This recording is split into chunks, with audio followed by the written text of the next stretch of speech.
Este é o Poder Público, a semana em debate pela secção de Política do Público. Liliana Borges. São José Almeida. Suzete Francisco. Eu sou a Sónia Sapaz, bem-vindos ao Poder Público. Há uma semana, quando estivemos aqui nesta sala, não nós as quatro, mas outros quatro, o Primeiro-Ministro tinha sobrevivido a uma moção de censura e ainda ia resistindo a notícias na imprensa sobre a ligação dos negócios da sua família à lei dos solos. Na altura, era essa a história. Hoje sobreviveu a uma nova moção de censura, mas já há eleições apontadas para meados de maio. Tudo mudou na sexta-feira passada, depois de o Expresso ter noticiado que a empresa de Luís Montenegro passou para as mãos, que Montenegro passou para as mãos da mulher e dos filhos, continuou a receber uma avença de 4.500 euros depois dele se ter tornado primeiro-ministro. E a verdade é que o caso, por mais complexo que possa ser, foi resumido numa frase que todos compreendem, que é: a empresa da família do primeiro-ministro recebeu até esta semana 4.500 euros por mês da Solverde. E a Solverde tem concessão de vários casinos. Às vezes estas coisas são muito complexas de perceber, outras vezes a mensagem passa de forma simples e isso não favoreceu o Primeiro-Ministro. Desde essa manchete do Expresso, o caso foi crescendo, obrigou o Primeiro-Ministro a falar ao país. No fim de semana, o PCP apresentou uma moção de censura e os deputados juntaram-se ontem no Parlamento para voltar a discutir e votar, e foi chumbada. Luís Montenegro disse que não acumulou coisa nenhuma e que não é nem nunca foi avançado ninguém, mas acabou então a anunciar uma moção de confiança que previsivelmente vai chumbar se o PS e o Chega mantiverem as intenções de voto. A Liliana foi uma das jornalistas do Público que ontem estiveram a acompanhar a discussão. Liliana, logo no início do debate, logo nos primeiros minutos, Montenegro, assim que falou, fez a sua avaliação do momento político e anunciou uma moção de confiança. E isto foi algo que ele tinha deixado em suspenso na comunicação de sábado à noite. Ainda acreditas que pode haver arrependimentos do PS ou do Chega? Ou vamos mesmo para eleições? Eu acho que eu acho que estão todos um bocado arrependidos da forma como tudo isto aconteceu, mas nem o PS nem o Chega beneficiariam de um arrependimento nesta altura do campeonato. Aliás, eles também são os que têm menos a perder ainda eleições, porque estão ambos na oposição. Não me parece que o Chega, apesar de todos os escândalos que marcaram o partido nas últimas semanas, com especial incidência desde o início do ano, os vão prejudicar assim tanto. Acho que o tipo de eleitorado do Chega é um eleitorado que não tem tanto em conta estas questões e até me faz... compara aqui um pouco com o eleitorado de Donald Trump e aquela mítica frase dita pelo atual Presidente dos Estados Unidos da América, ainda antes de vencer as eleições, quando diz que se desse um tiro no meio da Quinta Avenida, no outro dia era eleito Presidente da República, Presidente dos Estados Unidos da América à mesma. E eu acho que há aqui um paralelismo que podemos fazer, não com todos os eleitores do Chega, mas com a maioria, e portanto não me parece que esta ida a eleições nesta fase do campeonato seja prejudicial para o Chega em termos de perda de deputados e de tamanho da bancada parlamentar. Quanto ao PS, está na oposição, sempre disse que votaria contra uma moção de confiança, diz isso desde o primeiro momento, há um ano, portanto não tem condições para depois, nas urnas, ou seja, não tem condições para depois aos eleitores justificar este medo de receio de ir às urnas. Aliás, é uma frase que Pedro Nuno Santos repete muitas vezes: não tenho medo de ir a eleições, não tenho medo de ir a eleições. Portanto, agora, recuar com essa posição seria ter medo de ir a eleições. Não, o recuar podia ser se de repente houvesse aqui um acordo espetacular de damos 2 ministérios ao Chega ou houvesse um acordo fora do nosso radar que os levasse a recuar, mas como não é, não é? Sim, e tendo em conta os argumentos que têm sido apresentados de é preciso esclarecer que não há aqui, e é preciso que o Parlamento tenha confiança no trabalho do Governo e na idoneidade do Governo, era depois muito difícil justificar aos eleitores que o Governo continuasse porque tinha chegado a um acordo e tinha dado em troca qualquer coisa. Acho que isso então prejudicava ainda mais a credibilidade e a imagem das instituições democráticas, mais do que já está neste momento. E só para recuar um bocadinho, acho que o facto de o PS ter viabilizado o Orçamento do Estado não significa que agora vá agarrar o governo e garantir essa estabilidade para o país, porque estão em causa coisas completamente diferentes, não é? Muito pelo contrário, Portanto, não é? exatamente. A argumentação de Pedro Nuno é diferente. Exato, não é garantir que o país continue a ter medidas e continue a ter orçamento para as executar, é pelo contrário permitir que o país continue a ser governado por ministros e por um primeiro-ministro que está dia para dia a perder a sua credibilidade junto dos portugueses. São José, o Presidente da República ontem ainda, logo a seguir ao debate da moção, deixou muito claro o que é que vai fazer e os timings em que o fará e apontou eleições para a semana entre 11 e 18 de maio, foi muito concreto. Sim, são os 2 domingos. Havia outro caminho? Não, creio que não. Depois de tudo o que aconteceu ontem? Depois de tudo o que aconteceu, não havia outro caminho. O que aconteceu, não só ontem, mas do que tem acontecido. E eu acho que a rapidez é interessante, porque como é que eu ia dizer isto? Cada dia que passasse, não é? Uhum. A sensação que dava, ou a cada hora que passava, é que dia a dia, ou hora a hora, Montenegro piora, não é? Era um bocado... Até fizeste uma rima, foi, dia uma a rima. dia e hora a hora. Porque as notícias iam seguindo, o desgaste ia seguindo, ele cada vez ficava mais enredado numa meada do qual é o único responsável. E, portanto, penso que é muito importante que o processo tenha sido definido ontem pelo Presidente da República, como penso que foi importante. Esta aceleração de timings surgiu com o PCP a marcar a moção de censura. E ao contrário do que muita gente diz, eu acho que o PC agiu bem e fez bem em marcar a moção de censura. Uhum. Porque ao marcar a moção de censura, obrigou a uma definição. Ontem tinha que haver uma definição. E a definição, a partir do momento então que o PS apresenta, ou diz que vai apresentar, uma comissão parlamentar de inquérito, mais precipitava as coisas e mais percebia que ontem era tudo definido. Aliás, pronto, eu até na véspera disse num canal de televisão que admito que amanhã Montenegro, no debate parlamentar, anuncia moção de confiança e admito que ainda amanhã o Presidente da República fala. Porque, de facto, o estado de degradação do governo, não é? Era de tal forma que não havia modo de perpetuar sem uma clarificação rápida. E por isso, penso que o Presidente agiu bem e que o Primeiro-Ministro agiu bem ao anunciar a moção de confiança. Aliás, acho que toda a gente fez bem o seu papel. Neste processo.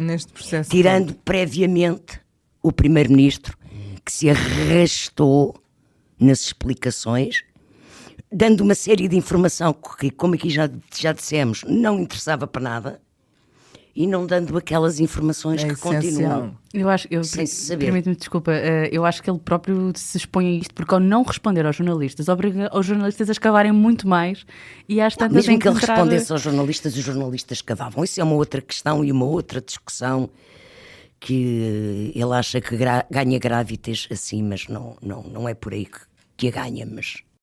Suzete, acontece que Marcelo vai dissolver o Parlamento pela terceira vez e já há quem lhe chama o Presidente dissolvente. Esta vai acabar por ser uma marca indelével do mandato de Marcelo Rebelo de Sousa? Vai, porque é um recorde absoluto e dificilmente batível nos próximos anos. Embora esta dissolução que se adivinha acabe por ser aquela em que me parece que Marcelo Rebelo de Sousa tem menos margem de decisão. Não me parece que haja aqui outra hipótese para o Presidente da República se não convocar eleições, primeiro parece ser claramente esse o desejo de todos os partidos. Falta saber o Conselho de Estado, mas acredito que boa parte dos conselheiros também prefiram essa solução, e parece de facto não haver outra. Isto não se resolveria de outra forma que não por eleições. E depois os próprios antecedentes, que aí sim Marcelo Rebelo de Sousa teve uma posição muito ativa, não tinha que decidir, sobretudo na questão da queda do Orçamento de Estado, pela dissolução da Assembleia, optou por convocar eleições nessa situação, optou por convocar eleições quando o António Costa apresentou a demissão, portanto não julgo que não lhe sobra qualquer espaço para tomar uma decisão diferente desta vez, até porque, se bem se lembram do discurso de Marcelo Rebelo de Sousa, quando da tomada de posse do António Costa, ele colou o governo à figura do primeiro-ministro. Sim, aí foi vitória foi única e claríssimo, intransmissível. não é? Não é? Exato, portanto agora seria muito difícil de explicar que pudesse tomar outra decisão. E não a vai tomar. Ontem ficou bastante claro que o próprio Presidente da República Quando diz outra, seria convidar alguém do PSD para... Por exemplo, seria perante o chumbo da moção de confiança, sobrariam essas duas hipóteses ao Presidente da República.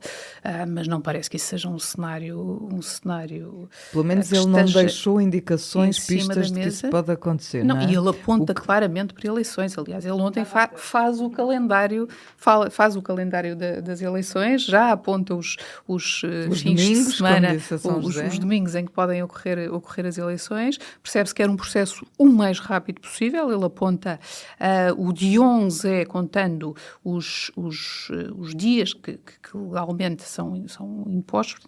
As eleições têm que ser convocadas, neste caso em particular, com 55 dias, se não me falha a memória. Portanto, o fim de semana de 11 é o primeiro, se este processo for bastante acelerado, não é? De moção de confiança, a audição dos partidos, a audição do Conselho de Estado. Se este processo for acelerado, dia 11, 11 de maio é a primeira data que o processo possível. fica resolvido para a semana. Sim, claramente. É a Aliás, ele deu expectativa sinal do Presidente, aliás, não é? Portanto, Ele cria aqui um hiato de 2 meses, são 2 meses, não é mais do é o que mínimo isso. possível. Sim, é o mínimo possível. Acho que isso dá algum sinal de que ele já tinha dado também quando da comunicação ao país do Primeiro-Ministro, quando ele se lamenta que o Primeiro-Ministro não lhe tenha ligado antes. E fica ali a sensação que ele teria alguns conselhos para dar ao Primeiro-Ministro e que não acompanha aquela comunicação. Isso fica ali mais ou menos implícito. Julgo que Marcelo não quereria esta situação nesta altura, mas está confrontado com ela e é claro o caminho que vai seguir. Eu vou manter-nos neste caso, aliás, hoje nem traria mais nenhum à conversa, porque naturalmente é um dos que mais preocupam os portugueses. E Liliana, perguntava-te, no dia da comunicação ao país, no sábado, o governo pôs 5 ministros nas televisões à noite a defenderem Luís Montenegro. E ontem no Parlamento o PSD também pôs vários deputados a defenderem, neste caso, as concretizações do governo neste quase primeiro ano. Pareceu-te que já todos estavam focados no cenário de ir a eleições, mesmo antes de Marcelo ter falado? Parece-me que sim. Aliás, embora essa seja uma estratégia deste governo, desde que tomou posse. Aliás, o próprio texto da moção de confiança que foi aprovado esta quinta-feira e que nós já tivemos conhecimento, já o recebemos, são 4 páginas em que se repete 10 vezes a expressão com este governo. Portanto, com este governo fizemos isto, com este governo fizemos aquilo, com este governo, com este governo, com este governo. É o guião da campanha eleitoral. Completamente. E tem sido a estratégia que... Ele já o fez sábado à noite. E Sim, antes disso, sim, no debate da moção de censura do Chega, portanto, a primeira moção de censura a este governo, todas as intervenções da bancada do PSD, de todos os deputados, foi para dizer censura, então chega, que o governo tenha aumentado as pensões, que tenha feito isto, que tenha feito aquilo. Portanto, esta é uma estratégia que... Foi um balanço da atuação, não é? Sim, que para defender o governo e para dizer às pessoas nós estamos a fazer coisas, é a oposição que não nos deixa fazer mais e que está a interromper os benefícios que este governo está a trazer para a vida dos cidadãos portugueses. E, portanto, sim, é um tom já de campanha eleitoral, sim, mas também é um tom de um governo que está em minoria e que está condicionado no Parlamento e, portanto, cada vez que vai ao Parlamento é para se defender da oposição. E tem sido constante, mas é impossível, de facto, não olhar para isso e não sentir que estamos em pré-campanha eleitoral há muitos meses, não é só agora. Já senti isso há bastante tempo, não é? Mas esse guião que já se desenha vai ter uma dificuldade. Ou seja, o argumento de que foi a oposição que não deixou o governo governar, é verdade. Neste caso, uma situação seria uma moção de censura, não é? Que o governo é alheio. Neste caso, há uma ação concreta do governo que acaba por não é passivo, não é? Não foi passivo o governo. Ele vai ouvir muitas vezes, aliás, ouviu-se durante o debate de ontem, que o responsável pela queda do governo é o próprio governo. Acho que essa vai ser uma das grandes questões na campanha. A quem é que cabe a responsabilidade desta situação de instabilidade? Sim, mais que do governo, a campanha de parte da oposição vai ser... A responsabilidade é do Primeiro-Ministro. Exatamente, a verdade é que isto acontece por razões concretas, não é? Pessoalizada no Exatamente, e não acontece porque lá está, porque houve um chumbo a um orçamento do Estado, não. Agora acontece porque há de facto aqui uma série de questões que levantam a existência de potencial de conflito de interesses e que Luís Montenegro teve muitas dificuldades. Aliás, eu acho que, na minha opinião, não conseguiu livrar-se do seu ativo tóxico, porque ele, em vez de suspender, por exemplo, a atividade da empresa, manteve-a mesma na família, embora tenha passado tudo para o nome dos filhos, mas a empresa continua a existir. Ainda hoje o Ministro da Economia, querendo defender Luís Montenegro, numa entrevista que nos dá a nós e à Renascença, diz que ele próprio vendeu uma empresa. Lá está. Para o governo. Ele, ao mesmo tempo que o quer defender, ele diz, eu vendi, já tive de fazer uma coisa deste género, antes de entrar para o governo, vendi uma empresa que tinha. Aconteceu com outros ministros, portanto, ao mesmo tempo que o defende, dá a entender que quem está aqui mal não é ele que vendeu a sua empresa antes de entrar para o governo. Não são só os políticos que têm que ter regras, por exemplo, os jornalistas, eu não sei se as pessoas sabem, mas os jornalistas não podem... Estou a falar, por exemplo, de jornalistas como apresentadores, como pivôs da televisão que têm imensos seguidores nas redes sociais e que podiam capitalizar isso para marcas ou fazer publicidade. Não como podem. A carteira de jornalistas proíbe isso. Portanto, há aqui uma série de conflitos de interesses que têm que ser acautelados e que têm de ser separados. E, portanto, aquilo que se exige a um primeiro-ministro é que tenha noção disso mesmo, não é? Da posição e do cargo que ocupa. E aquilo que me faz confusão também é que Luís Montenegro sempre quis ser primeiro-ministro, não é? Ou seja, ou pelo menos nos últimos anos ele estava a trabalhar ativamente para isso e, portanto, como é que se chega aqui tão mal preparado? O que mostra que ele não estava preparado para ser na altura em que foi, não é? Não teve tempo de tratar desses assuntos. Exato. São José, muita gente tem perguntado como é que Luís Montenegro pode ir a votos. Desde logo, esta observação também vai um bocadinho nesse sentido. Como é que ele pode ir a votos sendo ele o único responsável pela situação em que o governo se encontra? Porque é uma situação pessoal. Mas Hugo Soares já disse, e hoje o próprio governo disse o mesmo, que havendo eleições vai ser ele o candidato do PSD. Achas que pode haver alguma surpresa neste campo? Há tempo para isso até? Estamos a falar do PSD. Sim, do PSD. E se o PSD é o PSD ainda, tudo é possível. Mesmo nesta pequena janela temporal que Marcelo abriu. Janela dá para fazer eleições diretas e um congresso logo a seguir, imediatamente a seguir, e lançar uma campanha eleitoral com um novo líder. A questão que se coloca, ou seja,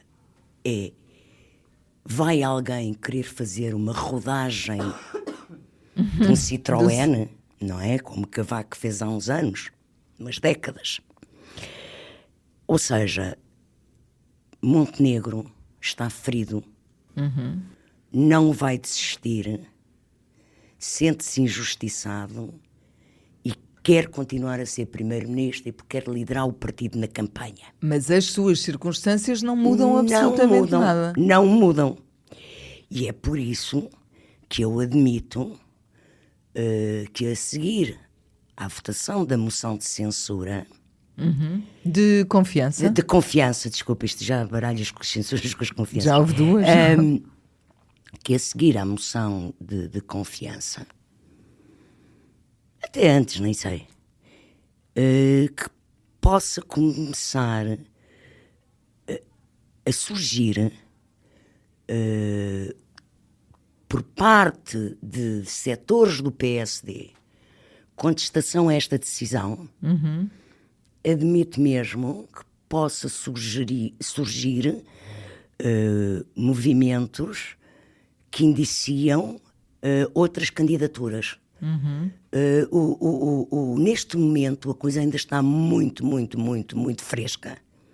Ainda não se percebeu mesmo como é que o PST reage a isto tudo, não é? Sim, internamente, sim, quem está sim, com quem. sim. Quem... Eu ontem estava a ouvir a TSF e, quer dizer, dentro do próprio PST há quem critique Luís Montenegro. Eu ouvi a advogada Mónica Quintela que não foi muito defensora. E antes disso, antes mesmo da moção de censura, e quase logo desde o início tiveste Miguel Morgado, tiveste Miguel Relvas na televisão, a criticarem abertamente o que o Primeiro-Ministro fez. Foi às Maduro. Deixa-me só dizer outra coisa. Enquanto António Costa se demitiu, não é? O Luís Montenegro, embora este caso seja exclusivamente sobre ele, não é? Sobre a sua conduta e não sobre os casos que temos vindo a assistir dos ministros fragilizados, do próprio secretário de Estado, etc. Ele recusa-se a fazer isto sobre ele. Portanto, ele opta por sacrificar todo o governo através de uma moção de censura, desculpem, novamente através de uma moção de confiança,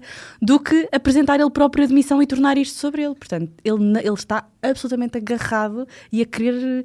É uma questão de sobrevivência. É.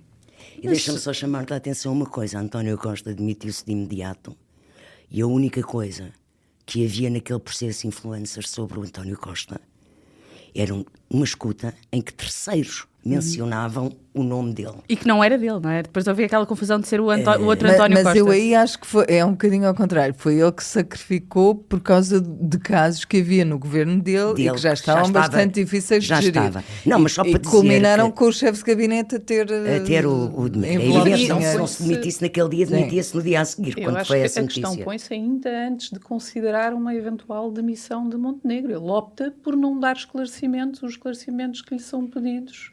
Sim, é verdade. Sim, continua sem dar. E faz uma fuga, e continua sem dar, e faz uma fuga para a frente. Portanto, antes sequer de chegarmos ao cenário de o Primeiro-Ministro ter que se demitir, tínhamos o cenário do Primeiro-Ministro dar as explicações que lhe são pedidas, tem lá perguntas dos partidos, podia responder a elas, optou por não o fazer. Bom, segundo o plano que eles ontem inadvertidamente revelaram, porque ontem um fotojornalista da Lusa fotografou o debate da moção de censura do PCP e é possível ver um papel, uma folha A4 com um rascunho, rabiscos do plano de ação do governo para responder a esta crise política que o ministro da Presidência, António Leitão Amar, está a assegurar.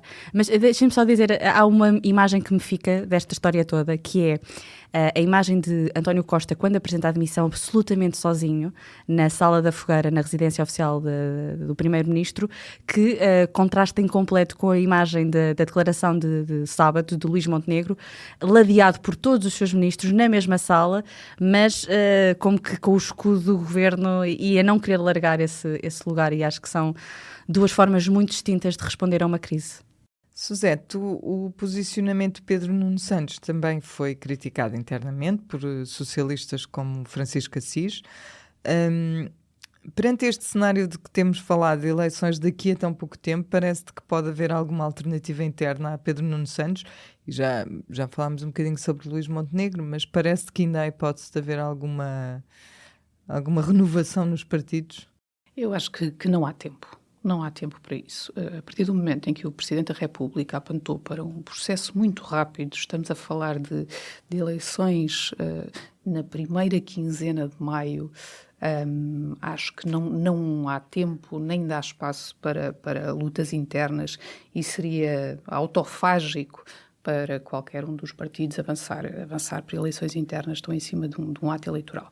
Em relação a Pedro Nuno Santos, acho que a questão de todo não se põe. Ele foi bastante mais criticado noutras questões, sobretudo no processo orçamental, na questão das presidenciais, que ainda não está resolvida no PS. Mas, justamente podia ser um ajuste de contas agora, não é? Vamos zerar tudo, como se diz no Brasil, e começar de novo. Acho que não, porque até agora, independentemente de críticas que se foram ouvindo, sobretudo durante o orçamento, mas ninguém colocou diretamente em causa a liderança de Pedro Nuno Santos.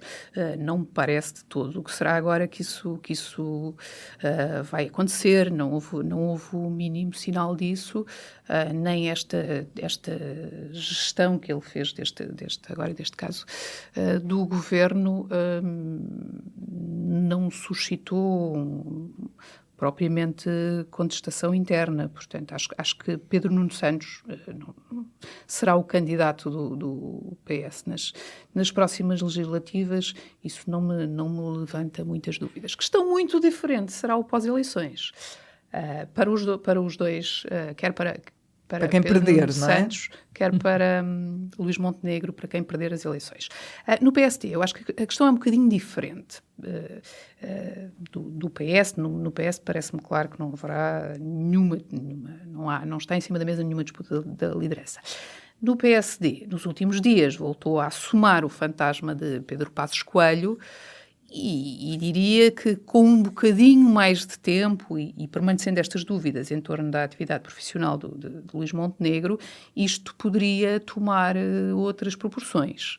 Agora, neste espaço tão curto, acho muito difícil e seria muito complicado para o PSD, ainda por cima seria uma luta fraticida, porque já se percebeu que o Luís Montenegro não está para desistências. Portanto, se essa situação se colocar, ele vai vender muito cara uma eventual luta interna. Portanto, seria, e com um espaço de tempo tão curto, acho que seria seria fraticida para o PSD. Na manhã de ontem saiu um comunicado de todas as estruturas do PSD, todas as distritais, Açores e Madeira, que isto foi antes do debate da moção de censura, que enfim, parece uma mensagem para fora do partido, a mostrar unanimidade em torno de Luís Montenegro, visto agora, depois de termos visto o que aconteceu no debate da moção de confiança, de censura, da moção de censura, acho que podemos olhar, acho que tem uma segunda leitura, não é só uma mensagem para fora, também é uma mensagem para dentro, a dizer que as estruturas do PSD estão com Luís Montenegro. Até foi engraçado, porque pelo que eu li, sinal. Esse comunicado foi escrito pelo diretor de comunicação, não pelas estruturas. Exato. Assinaram. Questão muito diferente é o que é que acontecerá depois das eleições. Acho que qualquer um destes líderes está a jogar o seu futuro à frente dos dois partidos. Luís Montenegro não terá condições, muito dificilmente terá condições para continuar se perder as eleições, porque é uma questão tão pessoalizada, é ele que leva o PSD para eleições. Pedro Nuno Santos, também não sei se sobrevive a uma segunda derrota em eleições legislativas. Depende um pouco do resultado eleitoral, porque se for uma coisa muito aproximada, não sabe, pode ser difícil